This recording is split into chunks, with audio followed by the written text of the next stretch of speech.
요한복음 3장 16절 말씀.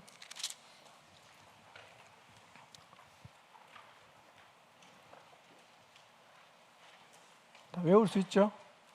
혹시 못 외우는 분들을 위해서 앞에 띄워놨으니까 아시는 분은 눈을 감고 보지 말고 하시고 모르는 분은 보시고 읽으시기 바랍니다. 같이 읽습니다. 시작.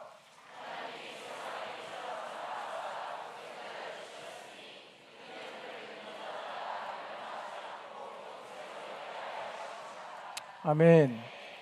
제목을 한번 읽어볼까요? 오늘 말씀 제목.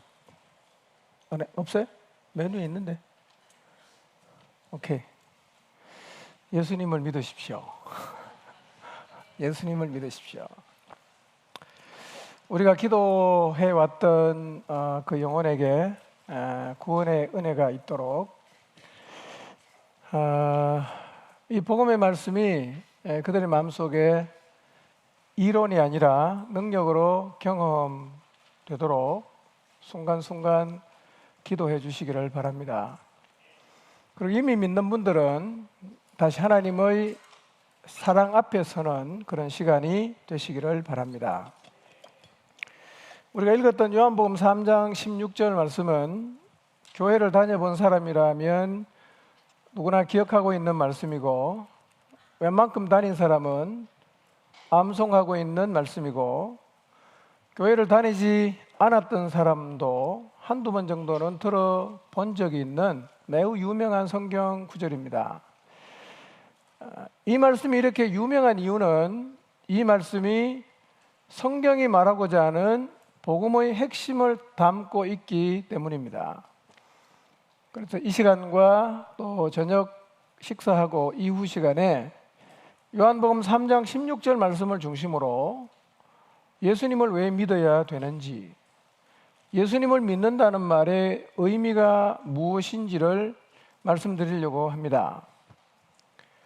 먼저 요한복음 3장 16절 말씀의 의미를 간략하게 살펴보면 하나님이 세상을 사랑하셨습니다. 여기에서 하나님이 사랑하셨다고 말하는 세상은 바위나 나무나 동물들이 아니라 사람입니다. 그것이 분명한 이유는 하나님이 세상을 사랑하신 목적을 말씀하시면서 믿음을 얘기하고 멸망을 얘기하고 영생을 이야기하고 있기 때문입니다. 나무에게 영생한다, 돌이 멸망하지 않는다, 의미 없는 얘기입니다. 영생한다는 말을 보니까 하나님이 세상을 사랑했다는 말의 의미는 사람을 사랑했다는 말입니다. 자기의 형상을 따라 만든 만물의 영장인 인간을 하나님은 끝까지 사랑하셨습니다. 이렇게 사랑한 인간을 위해서, 인간을 구원하기 위해서 자신의 아들을 세상에 보내시고 그 아들이 인간의 죄를 대신 짊어지고 십자가에 죽게 하셨습니다. 그분이 왜 십자가에서 아들을 죽게 하셨는가? 그 이유는 사람이 멸망에 가지 않고 영원한 생명을 얻게 하기 위해서였습니다.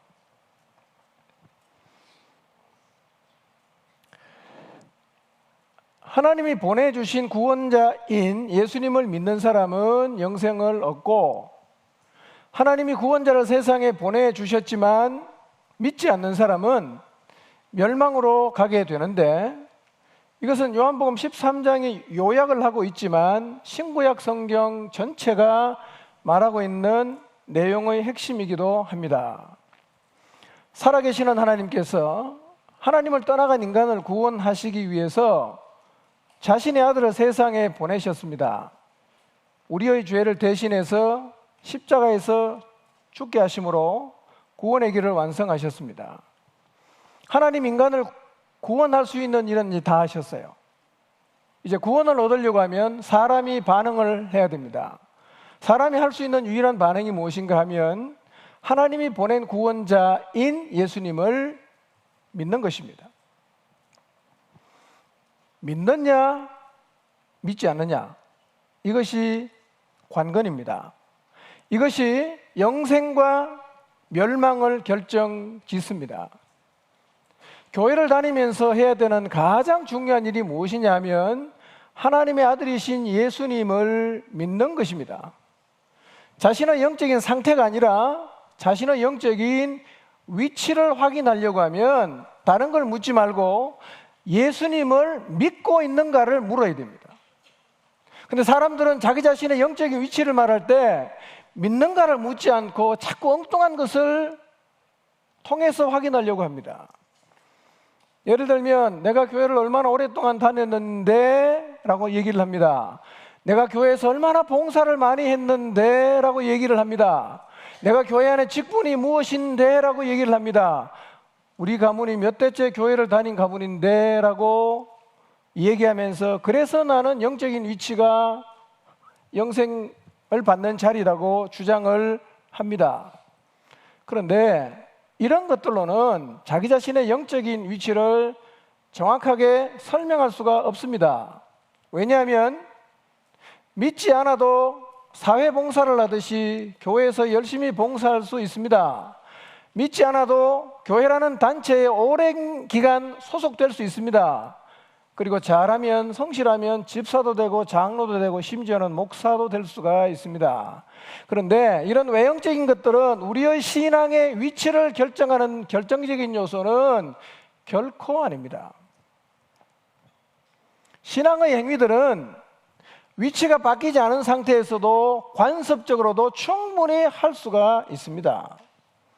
엘리 가정의 자녀들은 하나님을 멸시했어요. 엘리는 대제사장이었습니다. 히스기야는 너무 정직한 왕이었습니다. 근데 그의 아들 므낫세는 하나님의 진노를 유다에 불러올 만큼 하나님 앞에서 너무너무 악한 왕이었어요. 이처럼 부모의 신앙이 아무리 훌륭해도 자녀가 부모의 신앙을 물려받지 못하는 경우가 있습니다. 오늘날도 믿음의 가정에서 자랐지만 믿지 않는 자녀들 꽤 많이 있습니다. 그러므로 중요한 것은 신앙의 경력이 아니고 내가 현재 가지고 있는 직분도 아닙니다. 우리 집안이 어떤 집안인가 중요하지 않습니다. 뭐가 중요하냐? 내가 예수님을 믿는가? 그것만 물어야 됩니다. 안 믿으면 안 믿는 거예요. 3대 장로 뭐가 중요합니까? 하나도 중요하지 않습니다. 내가 믿어야 돼요. 내가 예수님 믿는가라는 질문은 자꾸만 얼버무리고 자꾸 주변에 있는 다른 것을 가지고 내가 이런 위치에 있다라고 증명하려고 하지 마시고 그 얘기는 결국 뭐냐면 믿는 부분에 대해서 자신이 없으니까 자꾸 둘러서 이걸 얘기하는 겁니다. 혹시 여러분의 모습이 그러다면 오늘 복음 앞에 정직하게 직면하시기를 바랍니다. 신앙의 위치를 말하면서 내가 예수님을 믿고 있는가를 정직하게 물어봐야 됩니다. 위치는요, 믿으면 바뀌는 거예요. 근데 안 믿으면 위치는 안 바뀝니다. 불신자 자리에 그냥 있습니다. 500년 단위도 그냥 있어요. 안 믿으면. 그러니까 위치는 뭘로만 바뀝니까? 예수님을 믿음으로만 바뀌는 거예요. 안 믿으면 안 바뀝니다. 3대가 순교를 당해도 안 바뀝니다. 내가 예수님을 믿고 있는가? 이 질문은요, 일생에 한 번은 정직하게 고뇌함으로 서야 합니다. 매번 올 때마다 구원의 자리에 직면할 필요는 없어요. 한 번만 정직하게 직면하시면 돼요. 왜냐하면 우리의 구원은 하나님이 줬다가 뺏었다가 줬다가 뺏었다 그렇게 안 하거든요. 한번 옮겨진 위치는 다시 옛날로 돌아가질 않습니다. 그렇지만 한 번은 정직하게 직면해야 합니다. 그리고 내가 예수님을 믿는가라고 내 스스로 묻든 주변에 다른 사람이 묻든 확신차게 아멘이라고 대답할 수 있어야 합니다. 이 사람이 그리스도인이에요. 내가 예수님을 안 믿는데 어떻게 내가 그리스도의 사람, 예수 믿는 사람이 될 수가 있겠습니까? 신자와 불신자는 오직 예수님을 믿느냐 믿지 않느냐 이것만 가지고 구분을 해야 됩니다. 다른 어떤 것도 거기다 갖다 붙이면 안 돼요. 신자가 누구냐? 예수님을 믿는 사람. 불신자가 누구냐? 예수님을 안 믿는 사람. 이렇게만 구분해야 됩니다. 자, 그럼 오늘 나는 예수님을 믿는 사람인가 하는 것을 말씀을 들으면서 자기 자신에게 질문해 보시기를 바랍니다. 그리고 이미 신앙 고백이 있었던 사람은 다시 한번 신앙 고백을 확인하시고, 아직까지 한 번도 예수님을 나의 주님이라고 고백해 본 적이 없는 분들은 오늘 그렇게 예수님을 내 인생의 주님으로 고백하는 신앙의 자리에 서게 되는 은혜가 있기를 바랍니다. 세상에서 가장 큰 복이 뭘까요? 우리가 육체를 갖고 이 땅을 살고 있는데, 이 땅에 살면서 우리가 받을 수 있는 최고의 복이 무엇일까요? 예수님 믿는 거예요. 그리고 예수님 믿는 자에게 하나님이 주시는 영생을 얻는 것이 최고의 복입니다. 영생이 무슨 복이냐? 이 땅에서 뭔가를 얻어야지, 이 땅에서 얻는 게 아니고 죽어서 받는 거라고 하면 그게 영생이든 다른 것이든 뭐 그게 복이 될 수가 있겠는가? 난 그런 복에는 별로 관심이 없다, 그렇게 생각하시는 분이 계실 수 있을 것입니다. 눈에 보이는 게 전부라면 충분히 공감할 수 있는 생각이죠. 죽음으로 모든 것이 끝난다면 죽은 다음에 얻게 되는 게 그게 무엇이든 관심 가질 이유가 없을 것입니다. 그런데 중요한 건 인생은 죽음으로 끝나지 않습니다. 죽음 저편의 세계가 반드시 존재를 하고 있습니다. 죽음 후에 가게 되는 세계에 대해서는 갔다가 돌아온 사람은 이 땅에는 없어요. 가면 못 돌아옵니다. 그러니까 간 사람은 다 알 텐데 돌아온 적이 없기 때문에 간 사람 얘기를 잘 들을 수가 없어요. 그래서 죽음은 어떻게 되는가에 대한 설이 난무해지는 겁니다. 이렇다 저렇다 온갖 말이 많아. 일반적으로 죽으면 다 끝난다라고 생각하는 사람이 꽤 많이 있습니다. 그런데 교회를 안 다녀도 죽음 후의 세계가 있다고 믿는 사람도 꽤 많습니다. 특히 힌두교나 불교를 믿는 사람은 다음 생을 믿습니다. 힌두교는 생은 계속 돌고 돈다고 생각을 하죠. 죽으면 끝나는 게 아니라 계속 또 살아나고 또 살아나고 그렇게 한다고 믿는 사람들이 힌두교인입니다.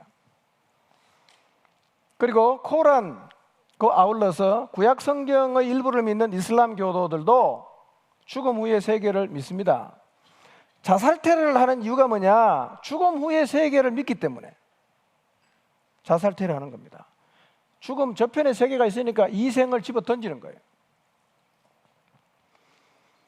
그렇다고 해도 죽음 후에 벌어지는 일들을 받아들이려고 하면 사실은 믿음이 필요하지요.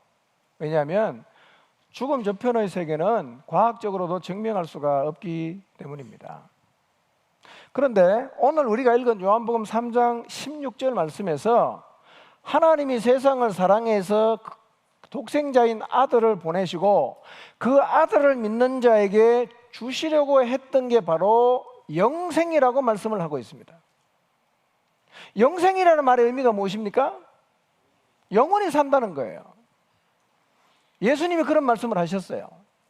이 예수님 말씀을 어떻게 믿을 수가 있을까요? 그런데 우리가 이분의 얘기를 그냥 마냥 무시할 수 없는 이유가 뭐냐면, 우선 이분은 역사적으로 실존하신 분이에요.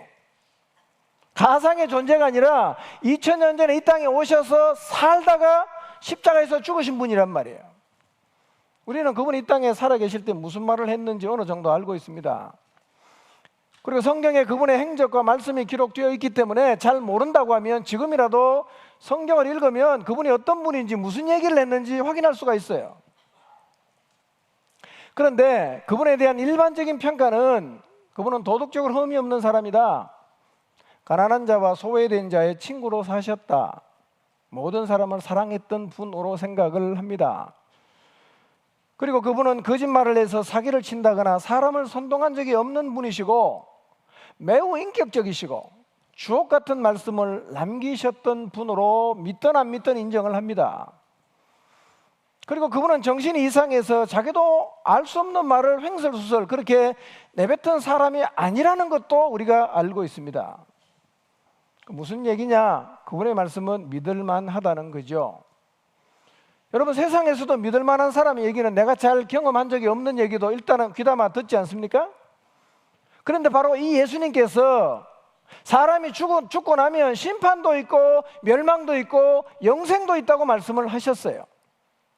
잘 아시는 대로 예수님은 죽은 지 사흘 만에 다시 살아나셨던 분이에요.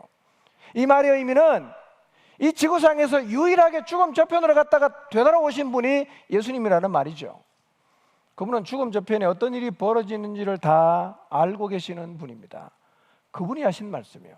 야, 죽음 저편에 가면 없어지는 게 아니라 이런 일들이 벌어진다라고 그분이 성경에서 굉장히 죽음 저편에 대한 이야기를 많이 하셨어요.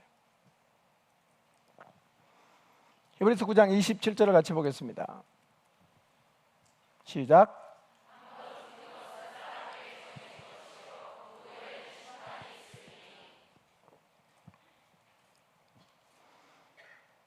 모든 사람이 죽음을 향해서 달려가고 있습니다. 그리고 우리 모두가 다 확인한 바, 사람은 다 죽습니다. 성경은 이렇게 말합니다. 한 번 죽는 것은 정해진 것이다. 그래서 사람은 안 죽을 수가 없습니다. 반드시 죽습니다. 근데 죽는 것은 사실 그다지 문제가 되질 않아요. 죽음 뒤의 일이 문제예요. 성경은 이렇게 말하죠. 죽음 후에는 뭐가 있다고 말합니까? 심판이 있다. 심판이 있다. 이런 얘기입니다. 인생은 죽음으로 다 끝나지 않습니다. 우리가 그냥 보기에는 사람이 죽고 나니까 다 없어지니까 다 끝났다고 생각을 하는데요. 죽음으로 끝나지 않습니다.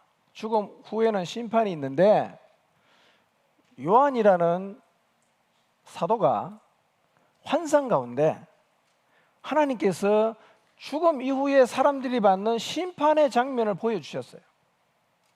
계시록에 기록되어 있습니다. 요한계시록 20장 12절에서 15절 말씀을 같이 읽겠습니다.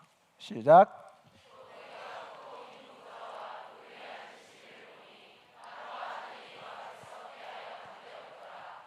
또 내가 보니 죽은 자들이 큰 자나 작은 자나 그 보좌 앞에 서 있는데 책들이 펴 있고 다른 책이 펴졌으니 곧 생명책이라.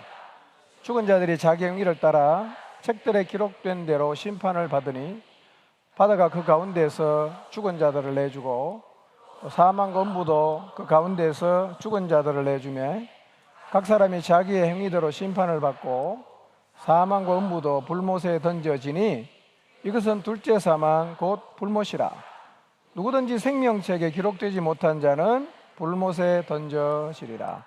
마이크 소리가 자꾸 나를 흥분하게 만드네. 볼륨 좀 올려줘봐. 자꾸 내가 소리 지르게 만드네. 자, 하나님께서 요한에게 마지막 심판의 광경을 보여주셨어요. 보니까 어떤 일이냐면 죽은 자들이 큰 자나 작은 자나 할 것 없이 다 심판주 되시는 하나님의 보호자 앞에 서 있어요. 여기서 큰 자나 작은 자라는 표현은 은유적인 표현인데 이 말은 이 세상에서 권세와 부귀와 영화를 누리던 자들을 의미합니다. 그리고 작은 자는 소외되고 힘없고 가난한 자를 의미합니다. 요한이 본 광경이 뭐냐면 하나님의 심판의 보좌 앞에 죽은 사람들이 다 살아나서 큰 자든 작은 자든 그 앞에 다 서 있는 광경을 요한이 봤어요. 요한이 계속 환상을 보니까 그 보좌 앞에는 뭐가 있었냐면 책들이 있었어요. 책이 쫙 있어요. 그 옆에 보니까 책이 한 권이 딱 놓여져 있어요. 이 한 권의 책이 뭐냐면 생명의 책이고 그 다음에는 책들이 쫙 놓여져 있는데 그 책은 뭐냐면 하나님을 믿지 않은 사람들의 행적을 다 기록해 놓은 책이기 때문에 분량이 많겠죠. 책들에 기록되어 있고 우리는 어디에 기록되어 있어요? 믿는 사람은 책에 이름만 쭉 적어놨어요. 그리고 책들에 기록되어 있는 대로 하나님 앞에서 심판을 받아요. 그리고 심판을 받은 다음에는 어떤 일이 벌어지는가 봤더니 불바다에 던져진단 말이에요. 그러니까 성경이 이렇게 말하거든요.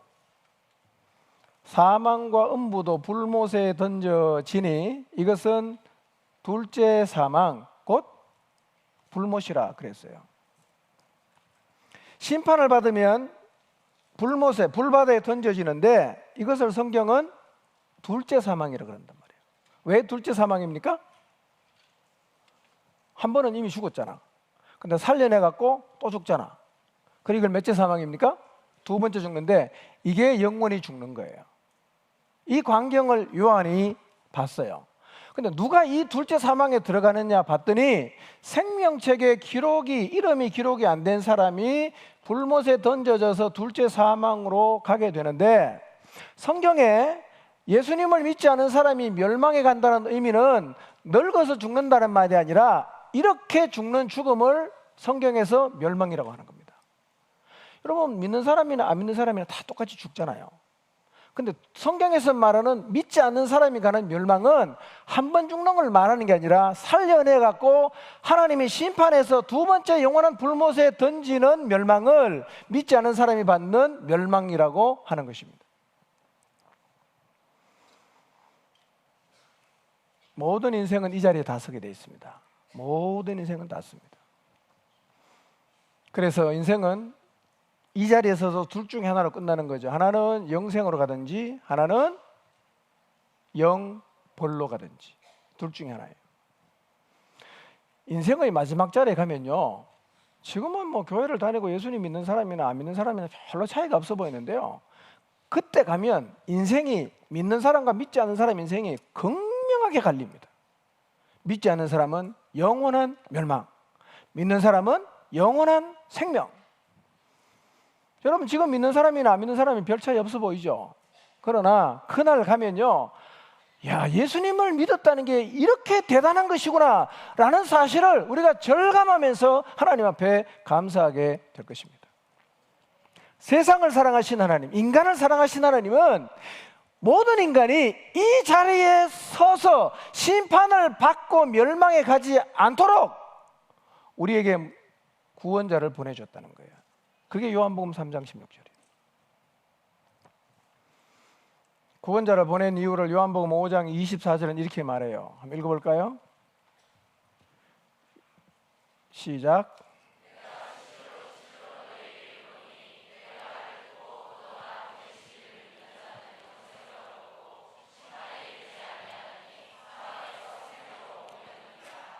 네. 지금도 힘든데 내가? 왜 이래?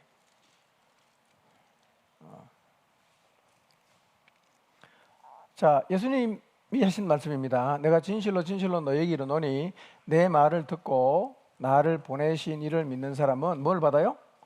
영생을 얻고, 그 다음에 뭘 안 받죠? 심판을 안 받거든요. 심판. 그러니까 하나님이 구원자를 이 땅에 보내신 이유는 뭐냐면 우리를 심판의 자리에서 면제시켜 주려고. 이게 사랑이죠. 그냥 그대로 가면 심판받아 멸망 가니까 우리를 사랑하신 하나님이 우리를 거기서 건져내서 심판을 면제시켜 주려고 보내신 분이 누굽니까? 예수님이란 말이에요. 여러분, 우리가 두려워해야 될 것은 한 번 죽는 게 아닙니다. 한 번은 다 죽잖아. 우리가 진짜 두려워해야 되는 것은요, 두 번 죽는 자리에 서는 거예요. 이게 정말 두려운 것입니다. 그런데 믿는 자는 심판을 면제받아요. 그래서 심판의 자리에 서지 않고 영생을 보장받습니다. 여러분, 우리가 심판을 면제받고 영원한 생명을 받았다는 것이 얼마나 대단한 축복인지는 그날 가면 압니다. 지금은 우리가 어쩌면 별로 실감하지 못할 수 있어요. 그날 가보십시오. 야, 내가 참 예수님 잘 믿었다. 그런 생각을 수도 없이 가슴을 쓸어내리면서 하게 될 것입니다. 하나님의 진노가요, 성경에는 천재지변으로 많이 표현이 돼요. 포항에도 한번 천재지변이 왔죠? 2년 전에 지진이 왔어요. 저는 지금도 그 지진 트라우마가 있습니다. 이 위에 누가 걸어가면, 무거운 사람이 걸어가면 흔들흔들 하거든요. 저는 아주 그냥 깜짝깜짝 놀랍니다. 그러니까 한번 흔들고 나니까요, 아파트에 사는, 특히 고층 아파트 사는 분은 집에 못 들어가더라고. 겁나갖고 거리를 배회하고 차에서 밤을 새우고. 그래서 사실은 뭐 집이 무너지는 이런 심각한 지진도 아니었잖아요. 정신병원에 그렇게 사람이 많이 갔다 그래요. 근데요, 지진이나 해일이나 화산 폭발이나 쓰나미 같은 천재지변 앞에 서면요, 인간은 속수무책으로 바라보면서 두려움에 떨 뿐입니다. 그런데 마지막 날 하나님을 믿지 않는 사람들 하나님 다 살려내갖고 보좌 앞에 딱 세우시고 심판하신 다음에 던져질 불못은 지금까지 인간이 살면서 경험한 그 어떤 천재지변과도 비교할 수 없을 정도로 두렵고 공포스러운 것일 것입니다. 그 자리에 서면요, 엄청 후회할 거예요. 엄청 후회할 겁니다. 근데 그 자리에 서면 돌이킬 수 없습니다. 계시록 20장 10절입니다. 읽겠습니다. 시작. 거기는 그 짐승과 거짓 선지자도 있어 세세토록 밤낮 괴로움을 받으리라. 자, 불못에 던져지면 어떻게 됩니까? 밤낮으로 기뻐요? 괴롭죠? 밤낮 괴로움을 받는다. 여러분, 불못에 던져지면 얼마나 괴로울지를 한번 상상해 보십시오. 사람이 당하는 그 아픔 중에 제일 힘든 게 뭐냐면 화상입니다. 화상은 정말 힘들답니다. 예. 어디 빠졌어요? 예. 불못에 발만 담근 게 아니라 그냥 그 붕덩 빠졌어요. 근데 문제가 있어요. 마가복음 9장 47절 48절을 보겠습니다. 읽습니다. 시작. 만일 내 눈이 너를 범죄하게 하거든 빼버리라. 한 눈으로 하나님의 나라에 들어가는 것이 두 눈을 가지고 지옥에 던져지는 것보다 나으니라. 거기에서는 구더기도 죽지 않고 불도 꺼지지 아니하느니라. 지옥에 떨어지면 제일 하고 싶은 게 죽는 걸 거예요. 확 죽으면 좋겠다. 죽어요, 안 죽어요? 안 죽어요. 누구도 안 죽어요? 구더기도 안 죽어요. 구더기도 안 죽는, 그러나 너무너무 고통스러운 지옥에서 영원히 산다. 예. 하나님이 보내신 구원자를 끝까지 거부하는 사람은 일로 다 가게 됐습니다. 예. 모든 인간은 결국은 이 자리로 다 갑니다. 인정하든 안 하든 결국은 다 가게 돼 있어요. 그렇기 때문에 여러분, 교회를 나오셨다면 예수님에게 관심을 가지십시오. 교회를 나왔다면 예수님 말씀에 귀를 기울이십시오. 그리고 꼭 예수님을 믿으시기를 바랍니다. 이게 진짜 복입니다. 이거 아십니까? 안 믿는 것도 결단이라는 거. 여러분, 안 믿는 게 보통 결단이 아니에요. 난 다 성경 난 부정한다. 나 안 믿는다. 이것도 결단해야 됩니다, 여러분. 믿는 것만 결단이라고 생각하지만요, 안 믿는 것도 대단한 결단입니다. 난 지옥 가겠다. 나 다 안 믿고 지옥 가겠다. 이거 얼마나 대단한 결단이에요. 복음 앞에 정직하게 한번 서보십시오. 하나님은요, 부정하기에는 설명 안 되는 게 너무 많습니다. 하나님이 없다고 그냥 귓전으로 듣고 넘겨버리기에는 설명할 수 없는 일들이 우리가 살고 있는 이 땅에서도 너무 많단 말이에요. 부정할 수가 없어요. 근데 그 하나님 말씀을 그렇게 간단하게 우리가 부정하는 거요. 그것, 여러분, 지금 대단한 결정을 내린 겁니다. 그게. 그런데 요한복음 3장 16절을 읽다 보면 마음에 생기는 근본적인 질문이 있어요. 요한복음뿐만 아니라 성경 전체에 보면 일단 하나님이 살아 계신다는 걸 전제를 하거든요. 근데 오늘날에는 이 세상에, 오늘날 우리가 살고 있는 세상에는 신이 없다고 믿는 무신론자가 많잖아. 예. 그러니까 요한복음 3장 16절을 읽으면서 생기는 질문이 뭐냐? 하나님이 진짜 계시나? 이런 질문을 가질 수 있어요. 예. 그 다음에 하나밖에 없는 아들을 세상에 보내셨다는데 진짜 하나님의 아들이 세상에 왔을까? 하나님이 사람이 될 수 있나? 이런 질문. 2000년 전에 유대 땅에 왔던 예수라는 사람이 하나님의 아들이라는데 그 말 정말 믿어도 되나? 이런 질문. 죽는 게 멸망이 아니라면 사람의 마지막은 어떻게 되는가? 조금 전에 살펴봤어요. 자, 그래서 이 말씀을 어떻게 들으면 현실감이 떨어져 보여요. 야, 저 말이 되나 저거? 그리고 예수님이 하신 말씀은 세상에서 우리가 경험하는 것하고는 좀 다른 게 많아요. 다른 게 많아. 그래서 하나님 말씀을 처음 들으면 좀 당황스럽기도 하고 이질감도 많이 느껴지기도 해요. 저게 말이 되나 저거? 저걸 어떻게 믿는다 그러지? 이런 생각이 들 수 있어요. 근데 예수님 이렇게 말씀하셨어요. 예수님 자기 자신을 이렇게 말합니다. 요한복음 14장 6절입니다. 읽겠습니다. 시작.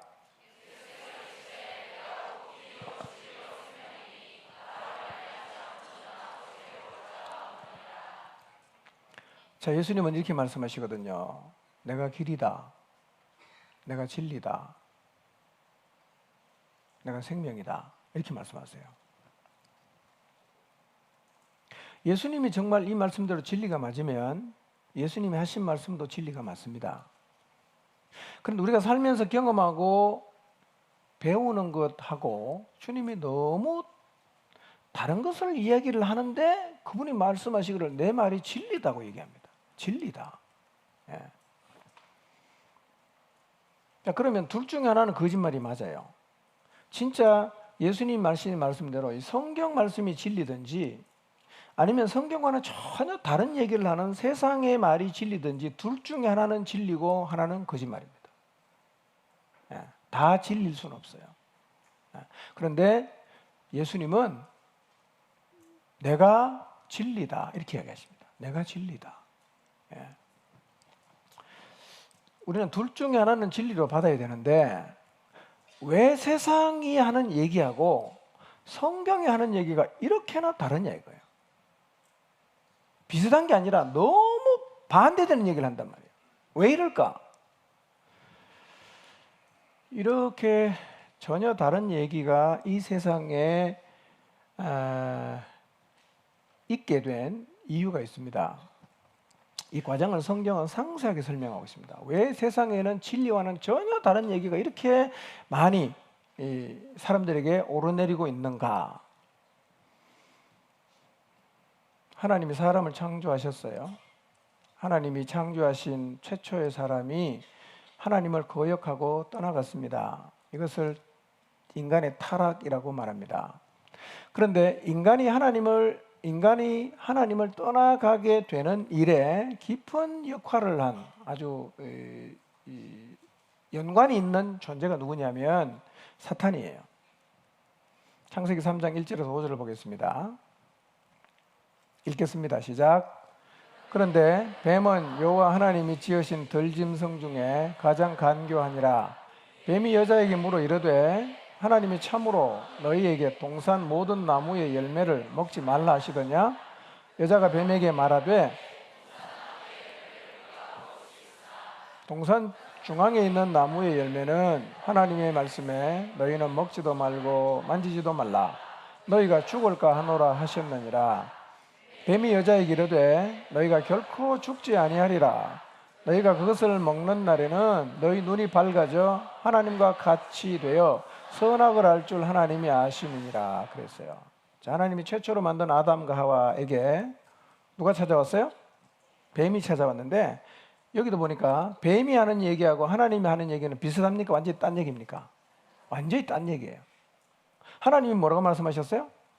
너 그거 먹으면 정령 죽는다. 뱀은 뭐라고 말합니까? 절대 안 죽는다. 근데 그거 따먹으면 좋은 게 하나 있다. 너가 하나님하고 똑같이 돼. 이렇게 완전히 하나님 말씀과는 반대되는 얘기를 누가 했죠? 뱀이 했어요. 뱀. 그러니까 창세 때부터 하나님이 하신 말씀하고 뱀이 한 얘기는 너무나 달랐어요. 마치 얼마나 뭐가 같았냐면 우리 시대에 성경에서 말하고 있는 거하고 세상 사람들이 말하는 게 이렇게 달라요. 이렇게 달라요. 둘 중에 하나는 거짓말이에요. 둘 중에 하나는 잡아야 됩니다. 그런데 누구 이야기를 믿고 잡느냐에 따라서 우리의 삶도 완전히 달라집니다. 여자는 뱀의 이야기를 들었어요. 두 개가 공존이 안 되니까 하나를 잡으면 하나는 놓아야 됩니다. 그런데 뱀은 하와는 하나님 말씀을 잡아야 되는데 이거를 버리고 뭘 잡았습니까? 뱀의 말을 잡았어요. 어떻게 되려고? 하나님하고 같아지려고. 그래서 하나님을 떠나서 뱀이 하라는 대로 선악과를 따먹었다. 그런데 저걸 먹으면 하나님하고 같이 될 수 있다는 거짓말로 하와를 유혹해서 하나님을 떠나게 한 뱀이 누구냐면 사탄이에요. 자, 요한계시록 12장 9절을 보겠습니다. 읽습니다. 시작. 큰 용이 내 쫓기니 옛 뱀 곧 마귀라고도 하고 사탄이라고도 하며 온 천하를 꿰는 자라. 그가 땅으로 내 쫓기니 그의 사자들도 그와 함께 내 쫓기니라. 그러니까 아담과 하와를 저거 먹으면 하나님하고 같이 될 수 있다는 거짓말을 해갖고 하나님을 떠나게 했던 그 옛뱀을 요한계시록에는 누구라고 얘기하고 있습니까? 옛뱀은 마귀야, 사탄이야. 얘는 전공이 뭡니까? 유혹하는 겁니다. 꿰는 거예요. 속이는 거예요. 이 전공을 가지고 있는 사단이 어디로 내려왔어요? 땅으로 내려왔어요. 땅으로. 그래서 지금도 열심히 이 세상에 뭘 뿌리겠어요? 거짓말을 뿌리는 거예요. 하나님 말씀과는 완전히 반대되는 이야기를 계속해서 사람들에게 뿌려놓고 있는데요, 사람들은 그게 진리인 줄 알아요. 그래서 진짜 진리를 얘기하면 다 거짓말이라고 그래요. 이게 에덴 동산에서 하와에게만 일어났던 일이 아니라 우리가 살고 있는 이 시대도 그것이 확장이 돼서 똑같이 일어나고 있습니다.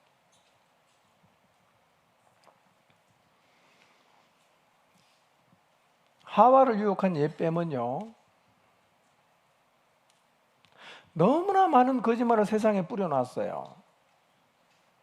그리고 사람들이 그 거짓말을 붙잡고 하나님에게 못 나가게 만드는 게 거짓말의 목적이에요.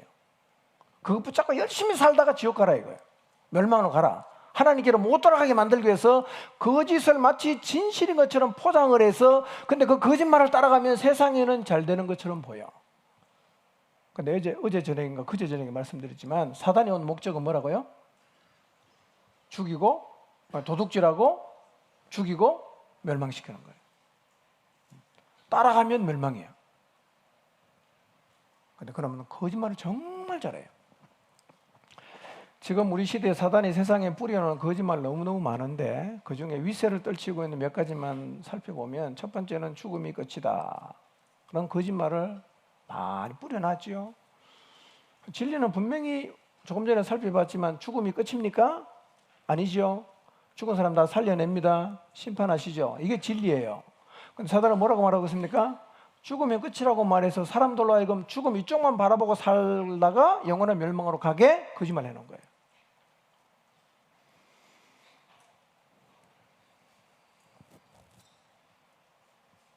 이렇게 믿고 사는 사람이 너무 많잖아요. 오늘 여기 오신 분 중에 예수님을 안 믿는 분은 지금 이걸 믿고 살았을 겁니다. 죽으면 끝이다. 죽은 다음에 영생 뭐 필요 있냐? 여기서 잘 살아야지. 모든 인생의 초점을 죽음 이쪽에만 다 맞춰놨어요. 근데 예수님을 믿는다는 말은 초점이 바뀌었어요. 죽음 저편으로 가 있어요. 그래서 믿지 않는 사람하고 믿는 사람은 삶의 방식이나 질이 달라지는 이유가 이 편에 목적을 둔 사람하고 죽음 저편에 목적을 둔 사람의 삶의 방식이 같을 수가 없어요. 죽으면 끝이다. 이게 진리든지, 아니면 죽음이 끝이 아니라 영생이 있고 영벌이 있다는 말이 진리든지, 둘 중에 하나는 진리고 하나는 거짓말이에요. 두 번째, 사단이 뿌려놓은 거짓말. 절대 진리는 없다. 요즘 우리 시대의 많은 사람들의 마음을 이렇게 마음에 영향을 주고 있는 철학이죠. 절대 진리가 없다. 뭐가 진리냐? 다수가 원하면 진리다. 다수가 원하면 진리다. 여러분, 거짓말입니다.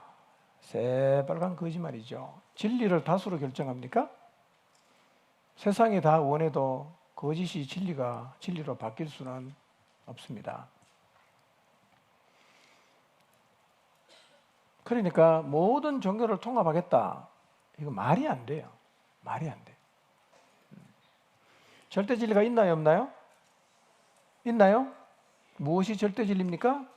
하나님 말씀만이 절대가 진리입니다. 말씀만이 절대 진리예요. 예. 그런데 우리 시대 사람들은 절대 진리는 아무것도 안 믿습니다. 다 똑같아요. 예수님 믿는 것만 절대 진리라고 옛날에는 말하면 그래도 사람들이 뭐 어쨌든 간에 들었는데요. 요즘에는 이런 말하면 되게 무식한 사람처럼 됩니다. 너무 독선적이다. 다 똑같지.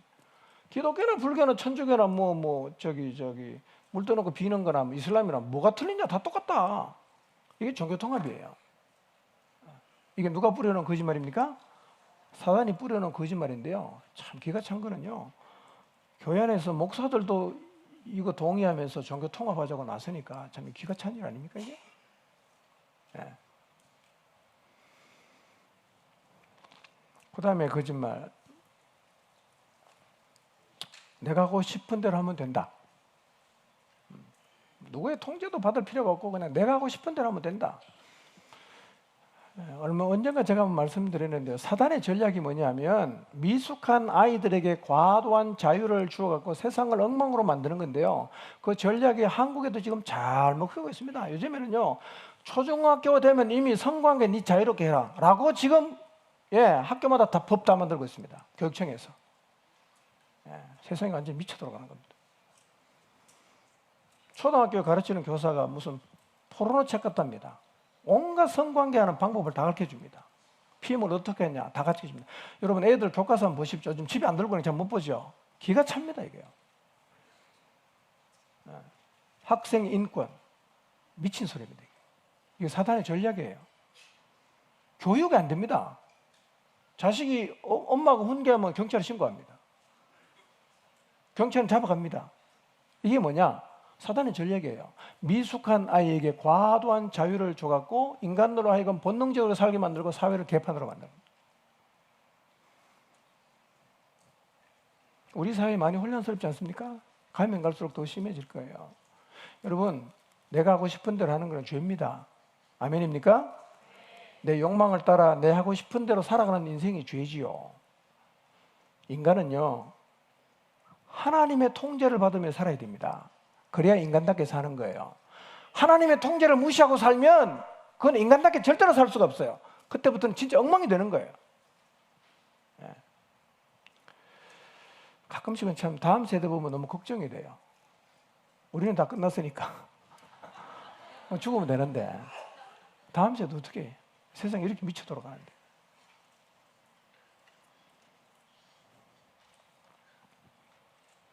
이렇게 사단이 세상에 거짓을 마구 뿌려놨기 때문에 지금 우리가 살고 있는 세상에는 진리와 정반대가 되는 상반된 가치가 너무 많단 말이에요. 그리고 하와처럼 많은 사람이 진리가 거짓이라고 말하고 거짓을 진리인 것처럼 믿고 따라가고 있습니다. 사단의 거짓말의 하이라이트가 뭔지 아십니까? 사람이 하나님이 된다는 거예요. 사람이 하나님 된다. 이게 하와에게 속였던 얘기인데요. 이거예요. 신은 없다. 내가 신이다. 힌두교의 교리가 이겁니다. 힌두교는 신이 3억 몇 개 된다 그러죠. 다 신이에요. 내가 신이다. 내가. 그래서 이 힌두교라는 종교를 수행하는 것 중에 하나가 뭡니까? 요가입니다. 붕 뜨고 내가 신이야 이게. 뭐든지 다 할 수 있다고 생각합니다.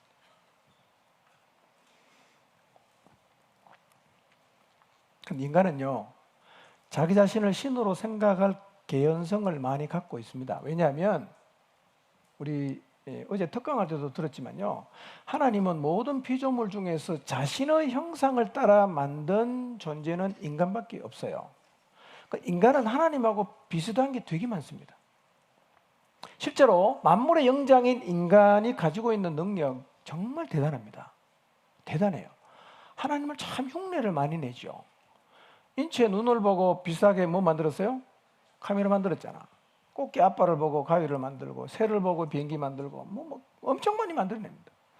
인간의 지혜가 얼마나 놀라운지요. 과거에 우리가 어릴 때 생각했던 게 지금 다 현실로 다 나와 있어요. 야, 저게 가능하겠는가? 다 지금 쓰고 있어요. 네.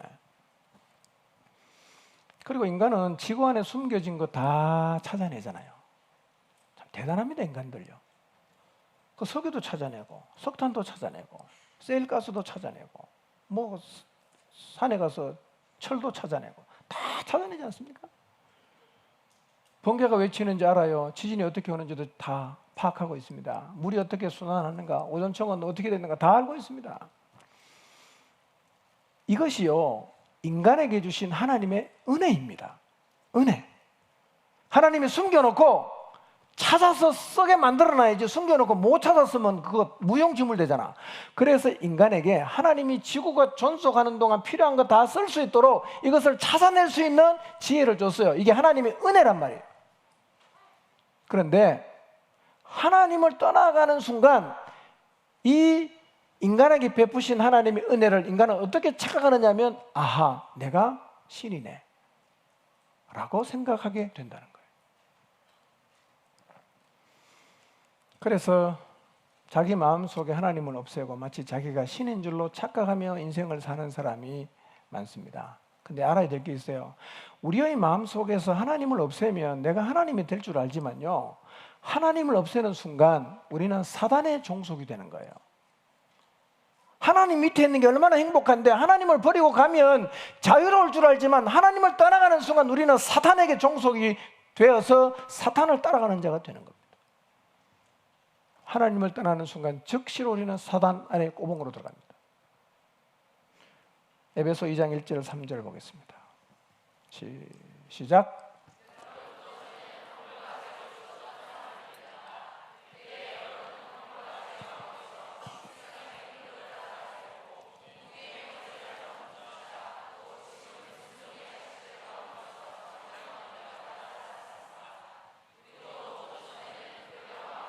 육신의 정욕대로 살고 육신과 마음이 원하는 대로 행했으며 나머지 사람들과 마찬가지로 날 때부터 진노의 자식이었습니다.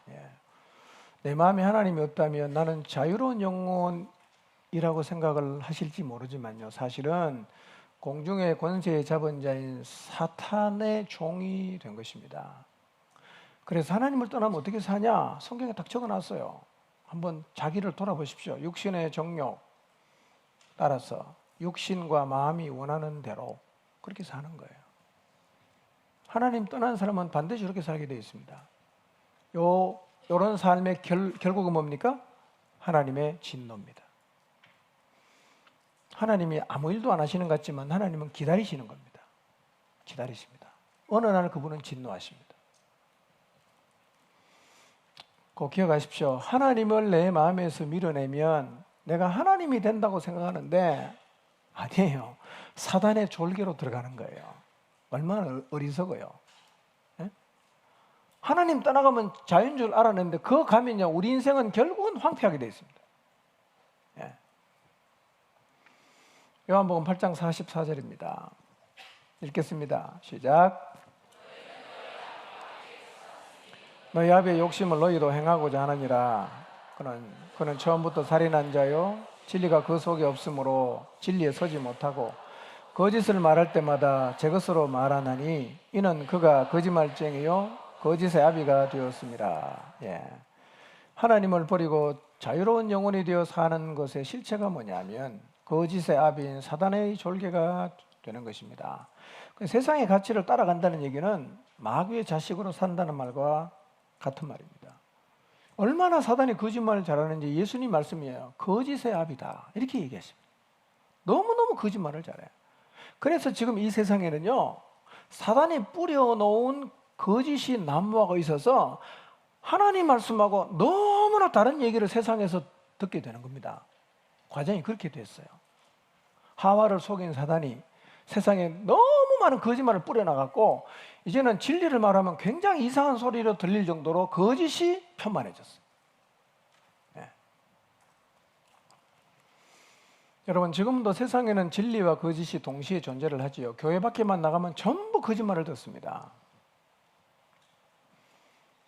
지금 세상에 하와처럼 하나님을 버리고 사단의 거짓을 따르는 사람이 너무 많이 있는데 혹시 말이에요, 내가 지금 가치 있는 거라고 생각을 해서 인생을 걸고 붙잡고 있는 게 이게 혹시 사단이 뿌려놓은 거짓말은 아닌가를 생각해 볼 필요가 있어요.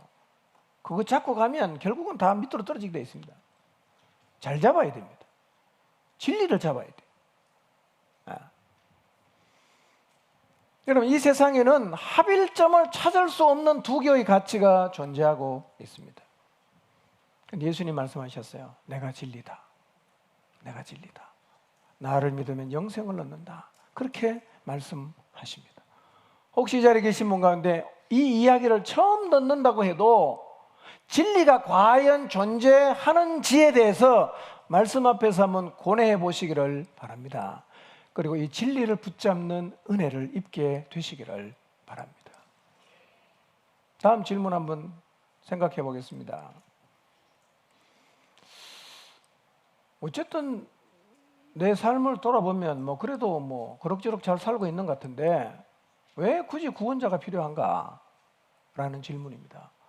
잘 살고 있는데 왜 구원자가 필요한가? 우리의 문제가 도대체 뭐길래 구원자가 필요한가? 우리의 문제는 이거예요. 로마서 3장 23절입니다.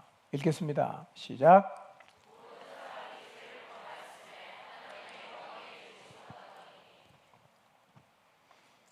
우리의 문제가 무엇입니까? 죄를 지은 거예요. 죄. 우리의 문제는 죄입니다. 성경은 모든 사람이 죄를 범했다고 선언하고 있습니다. 왜 성경은 모든 사람의 삶을 살펴보지도 않고 모든 사람이 죄를 범했다고 선언하는 것일까요? 이 성경의 선언에 마음을 불편해 하시는 분들이 꽤 많습니다. 죄인이라고 하면 되게 기분 나빠하고요. 죄인까지는 용납하지만 죽을 죄인이라고 하면 정색을 하고 거부하는 사람이 있어요. 도대체 우리가 무슨 죄를 지었다고 성경은 우리에게 대놓고 이렇게 정죄를 하냐 이거예요. 무슨 죄를 지었길래? 성경이 말씀하고 있는 죄는 이런 거예요. 여러분, 도덕적으로 아무리 착하게 살아도 하나님은 도덕적인 삶을 보고 우리가 죄인인지 의인인지를 보시는 게 아니에요. 하나님이 보시는 관점이 있어요. 하나님의 기준이 있단 말이에요. 이게 뭔가? 첫 번째, 죄는요 불의로 진리를 막는 거예요. 로마서 1장 18절을 보겠습니다. 시작. 불의로 진리를 막는 사람들의 모든 경건하지 않음과 불의에 대하여 하늘로부터 나타나나니 그랬어요. 뭐가 죄입니까? 불의로 진리를 막는 거예요. 거짓으로 진리를 막는 겁니다. 이게 죄입니다.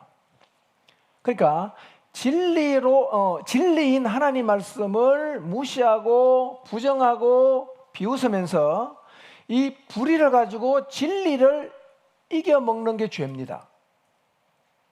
우리가 살고 있는 세상에서는 불의가 지금 이기잖아요. 거짓이 이기잖아요. 이거 죄입니다. 그러니까 불의를 힘으로 밀어붙여서 불의를 합법화시키고 그리고 진리를 무력화시키는 이 행위가 죄인데요. 이 사람 하나님 절대로 가만두지 않습니다. 절대로 가만두지 않습니다. 반드시 하나님의 진노를 받습니다. 물론 이 사람들에게도 살아있는 동안 회개할 기회는 하나님이 줍니다. 모든 인간에게 하나님은 죽는 날까지는 기다려줍니다. 죽는 날까지는. 근데 죽고 나면 없습니다. 그래서 살아있는 동안이 이 죄에서 돌이킬 수 있는 기회입니다. 그런데 언제 죽을지 몰라. 그래서 구원 얻을 수 있는 기회는 사실은 지금입니다. 지금. 내일을 모르니까.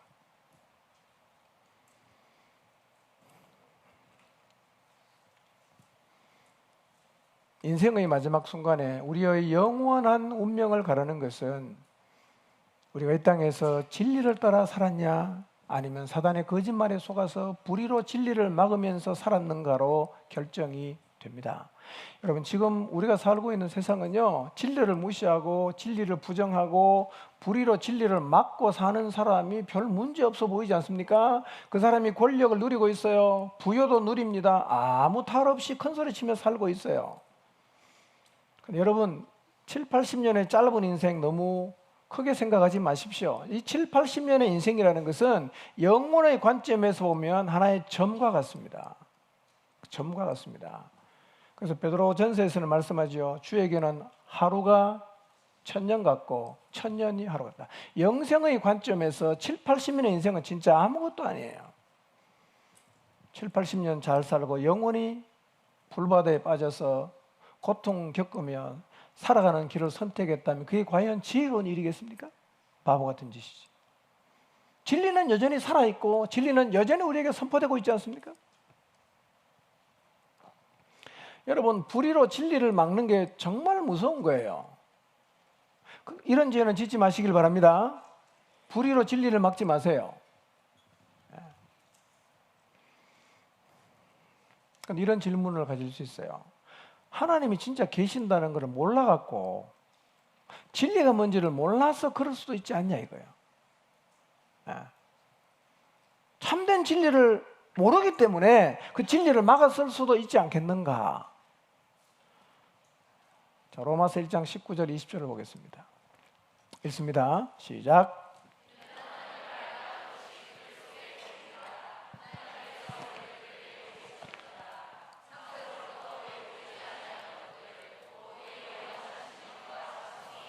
그가 만드신 만물에 분명히 보여 알려졌나니. 네. 마지막 날 불의로 진리를 막은 사람들이 하늘로부터 나타나는 진노를 받을 때 이렇게 핑계할 수도 있다는 거예요. 우리는 몰랐다. 진짜 몰랐다. 하나님이 계신다는 거 꿈에도 생각 못했다. 그렇게 말할 수가 없다는 거예요. 왜냐하면 하나님을 알 만한 일이 사람에게 환하게 드러나 있어요. 세상 어디를 쳐다봐도 하나님이 살아계신다고 인정할 수밖에 없는 일들이 널려 있다는 거예요.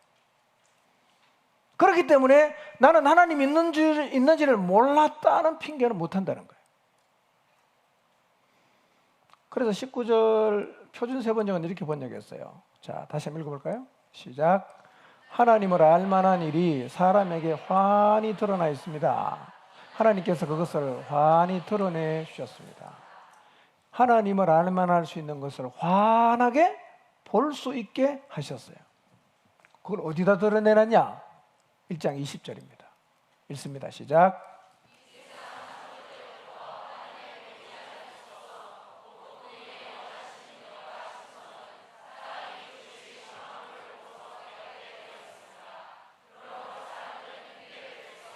네. 자, 하나님이 하나님의 능력과 하나님의 하나님 되심은 어디에 나타나 있어요? 그가 만드신 만물 속에 분명히 드러나 있다.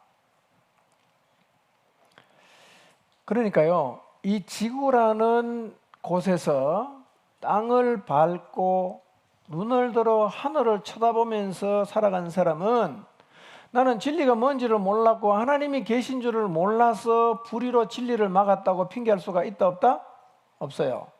그날에는 불의로 진리를 막았던 사람들 스스로가 심판대 앞에 서면 하나님이 그분이 만드신 만물 안에 자기 자신을 보여줬다는 것을 자기도 알기 때문에 심판대 앞에 딱 서면 유구무원입니다.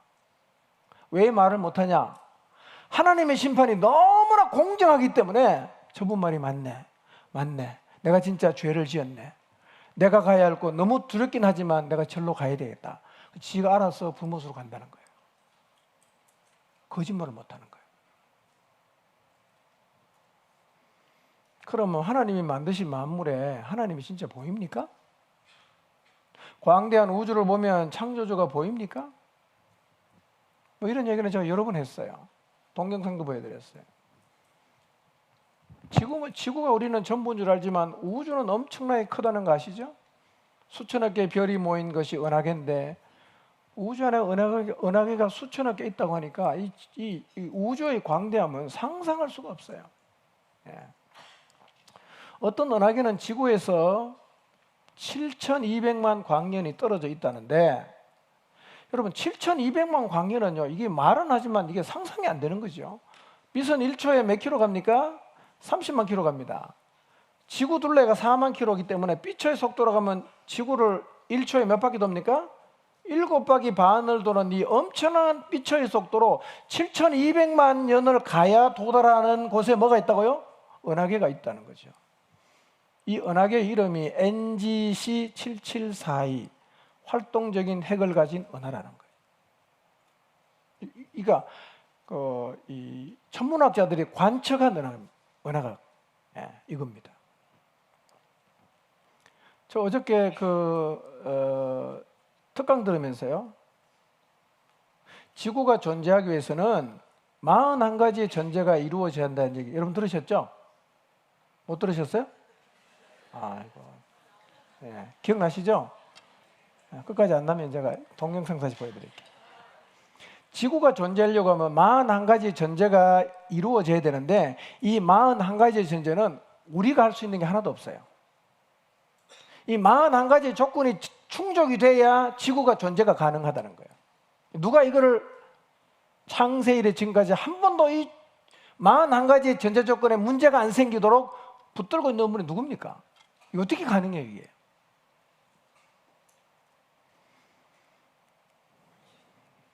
우주의 강대함 너무 놀랍지만요, 이 수많은 별들이 다 제기를 따라 움직인다는 거, 이건 더 놀라운 일입니다. 태양계의 모든 항성, 행성들은요, 중력, 공간, 그리고 시간의 놀라운 질서와 조화 속에서 힘의 균형을 이루는데요, 우리가 살고 있는 지구가 하루에 한 바퀴씩 돌죠. 알고 계시죠? 시속 몇 킬로로 돈다 그랬습니까? 시속 1700킬로로 돕니다. 지금 가만 안 있습니다. 지금 계속 돌고 있어요. 이렇게. 속도가 얼마라고요? 1700. 여러분 비행기 타면 이 시속 몇 킬로로 갑니까? 안 타보셨어요? 한 800킬로 갑니다. 800킬로. 시속 800킬로로 비행기 날아가거든요. 그런데 지구는 자전하는 속도가 시속 1700킬로입니다. 어지럽습니까? 지구는 태양 주위를 1년에 한 바퀴씩 돌지 않습니까? 1700km로 돌면서, 스스로 돌면서 태양 주위를 1년에 한 바퀴 도는데 태양 주변을 공전하는 거리가 9억 4200만 킬로, 비행기로 20년을 가야 됩니다. 근데 이 태양 주변을 지구가 1년에 한 바퀴 도는데요, 지구가 태양 주변을 공전하는 속도는 시속 10만 7534km입니다. 10만 킬로로 가고 있어요, 지금 시속. 초속 29.9km랍니다. 이렇게 빨리 움직이는 지구에서 여러분 이 지구가 돈다는 느낌, 흔들린다는 느낌 있으십니까? 없죠? 기적 아닙니까? 너무 대단한 설계 아닙니까? 너무나 대단한 설계예요. 만물을 보면 누가 보입니까? 하나님 보인다는 거예요. 네.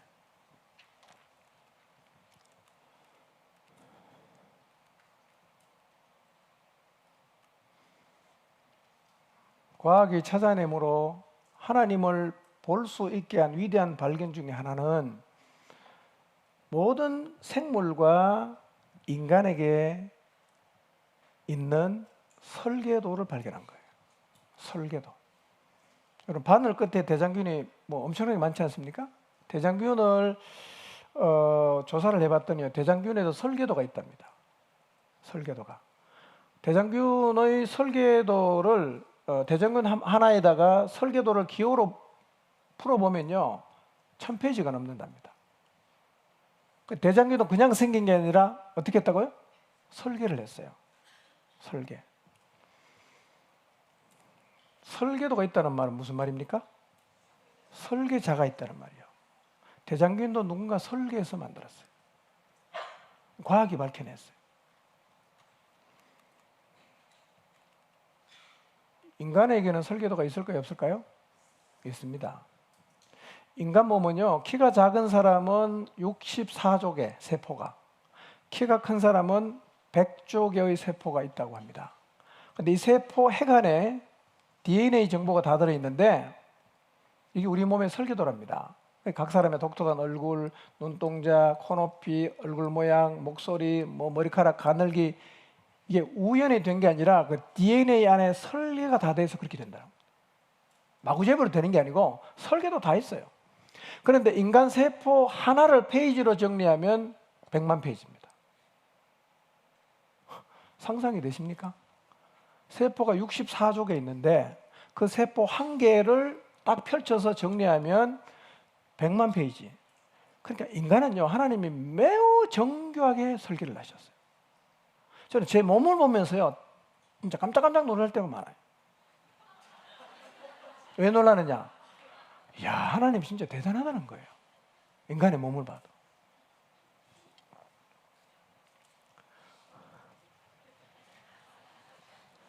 양치를 하다가 어떤 생각이 들었냐면, 야, 이 인간의 몸은 누군가가 설계한 게 분명한데 어떻게 몸 안에 돌이 들어가 있냐, 돌.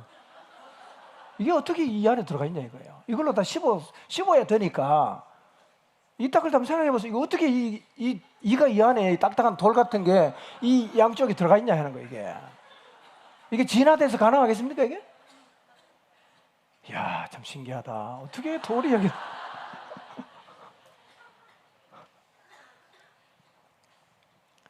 우리 몸이 너무 신기하답니다. 저는 뭐 의학 전문가가 아니니까 잘 모르는데 들은 얘기인데 혹시 소장님 틀리면 얘기해 주세요.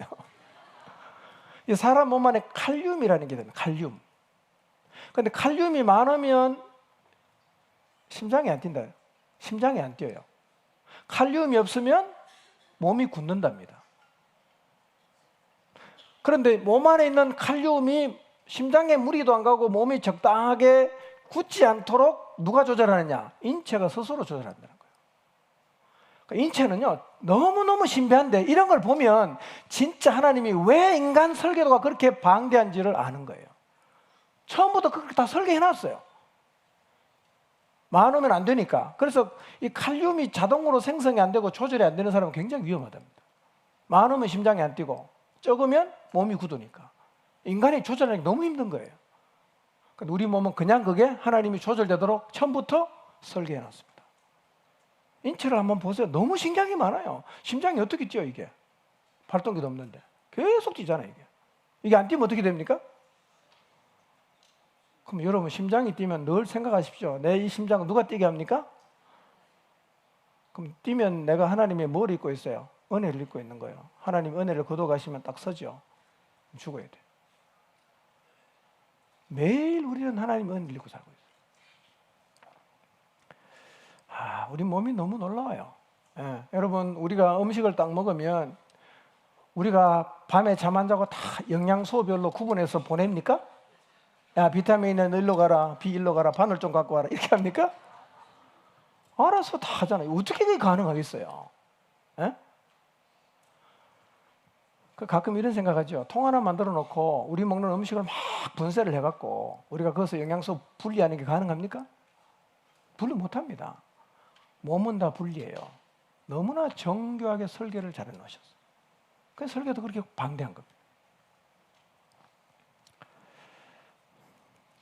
그러니까 마음을 열면 하나님 보입니다. 여러분 하늘을 쳐다보든 지구를 쳐다보든 여러분의 몸을 돌아보든 마음을 열고 야, 하나님이라는 분이 안 계신다면 이게 진짜 가능하겠는가를 한번 생각해 보십시오. 그러면 하나님이 보인단 말이에요.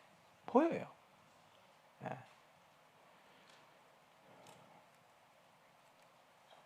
5분만 더 하겠습니다. 이거 해야 됩니다. 자, 둘째로 뭐가 죄냐? 죄는요, 하나님을 고의적으로 거부하고 우상을 숭배하는 겁니다. 로마서 1장 21절에 23절 봅니다. 읽습니다. 시작.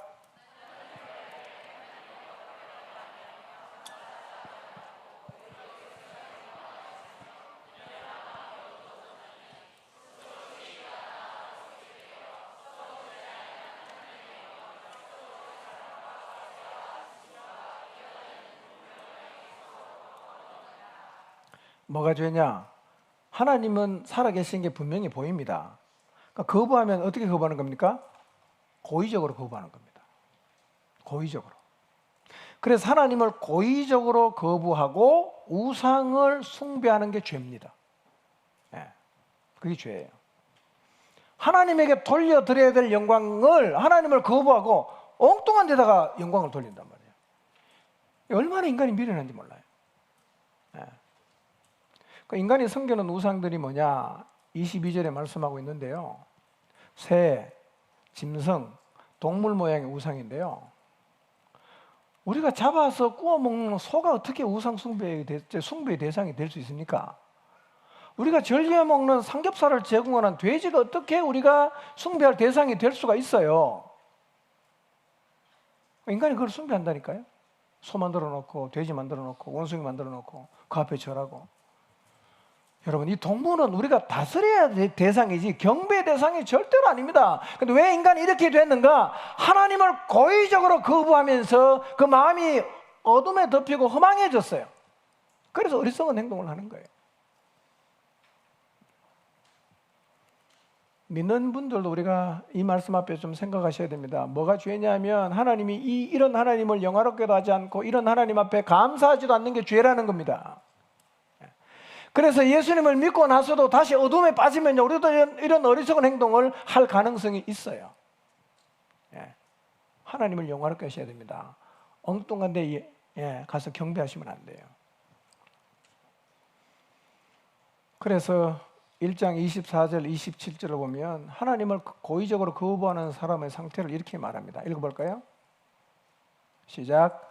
그러므로 하나님께서 그들을 마음의 정욕대로 더러움에 내버려 두사 그들의 몸을 서로 욕되게 하셨으니 이는 그들이 하나님의 진리를 거짓 것으로 바꾸어 피조물을 조물주보다 더 경배하고 섬김이라. 주는 곧 영원히 찬송할 이시로다. 아멘.